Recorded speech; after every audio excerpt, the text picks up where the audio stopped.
پاکستان کا امریکی قرارداد پر نوٹس، قومی اسمبلی میں جوابی قرارداد لانے کا اعلان۔ قومی اسمبلی میں اظہار خیال کرتے ہوئے اسحاق ڈار نے کہا ہے کہ امریکی قرارداد کے مقابلے میں قرارداد ضرور لائیں گے۔ ہم نے نوٹس لیا ہے، قرارداد کا مسودہ تیار ہے جو سب سے شیئر کریں گے۔ انہوں نے کہا ہے کہ امریکی قرارداد کو پاکستان نے مسترد کر دیا ہے اور دفتر خارجہ نے قرارداد پر فوری رد عمل دیا ہے۔ امریکی کانگریس کی یہ قرارداد بلا جواز ہے۔ اسحاق ڈار کا کہنا تھا کہ ہم نے غزہ پر اپنی واضح پوزیشن دی اور اسرائیل کا نام لے کر مذمت کی ہے۔ کسی دوسرے ملک نے اسرائیل کا نام لے کر اس جرات سے مذمت نہیں کی ہوگی۔ ہم کشمیر، غزہ اور دیگر ایشوز پر عالمی فورمز پر بھرپور نمائندگی کریں گے۔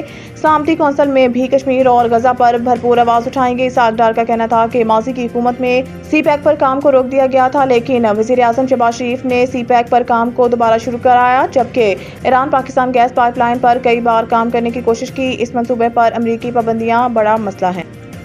شیخ رشید بجلی کا بل زیادہ آنے پر تل ملا گئے۔ اسلام آباد میں میڈیا سے گفتگو کرتے ہوئے شیخ رشید نے کہا کہ کشمیر کے بعد خیبر پختونخوا اور بلوچستان کے حالات خراب ہو رہے ہیں۔ امریکی کانگریس کے 368 ارکان نے قرارداد منظور کی ہے۔ یہ فارم 47 کے ممبر نہیں۔ چین کے وزیر اسلام آباد میں تقریر کر کے گئے، قوم اس پر بھی سوچے۔ سابق وزیر نے کہا کہ اگلے مہینے کے آخر تک نواز شریف بھی اپنا بیانیہ بدل دیں گے۔ حکومت صرف اپنے کیس ختم کرنے آئی ہے، یہ بانی پی ٹی آئی کو ابھی باہر آنے نہیں دیں گے۔ شیخ رشید کا کہنا تھا کہ چور، ڈاکو، لٹیرے، نااہل اور ناکام بجٹ پیش کرنے والی حکومت کو گھر بھیجا جائے، مذاکرات فوج کے ساتھ کر کے درمیانی راستہ نکالا جائے۔ عوامی مسلم لیگ کے سربراہ نے کہا ہے کہ نہ میری بیوی ہے، نہ بچے ہیں، نہ اے سی چلاتا ہوں، میرا بجلی کا بل 1,68,000 روپے آیا ہے۔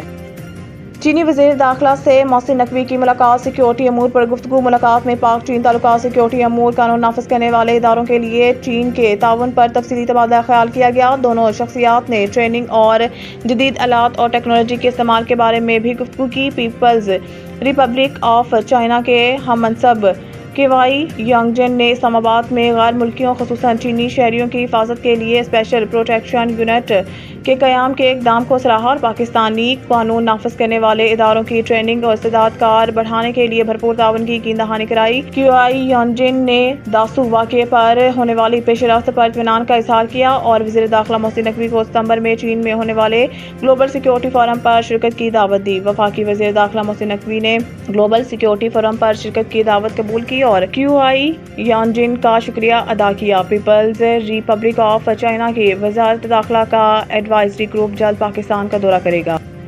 صدر عارف الوی کا ماضی کا ریکارڈ دیکھیں تو انتخابات نہ کراتے۔ چیف جسٹس پاکستان قاضی فائز عیسیٰ کی سربراہی میں فل کورٹ سماعت کر رہا ہے۔ الیکشن کمیشن کے وکیل سکندر بشیر محمد نے دلائل کا آغاز کیا۔ سکندر محمد نے کہا کہ سنی اتحاد کونسل میں شامل 81 آزاد ارکان کے کاغذات نامزدگی بھی منگوائے تھے۔ تمام ریکارڈ ضلعی سطح پر ہوتا ہے، مکمل ریکارڈ نہیں ملا لیکن اس کی سمری موجود ہے۔ جسٹس شاہد وحید نے کہا کہ تحریک انصاف کی ترجیحی فہرست بھی فراہم کرنے کی ہدایت کی گئی تھی۔ وکیل سکندر بشیر نے کہا کہ حامد رضا نے حلف لے کر کہا میں تو تحریک انصاف نظریاتی میں ہوں۔ جسٹس عائشہ ملک نے ریمارکس میں کہا کہ آپ نے امیدواروں کو آزاد کیوں کہا جب خود کو وہ ایک سیاسی جماعت سے وابستہ کہہ رہے تھے۔ کنفیوژن شروع ہو گئی کہ پارٹی کا ٹکٹ نہیں ملا تو امیدوار کیا کر سکتا ہے، پوچھا تو الیکشن کمیشن سے جائے گا، نہ کہ انہوں نے کیا کیا۔ آزاد امیدوار تو الیکشن کمیشن نے بنایا تھا۔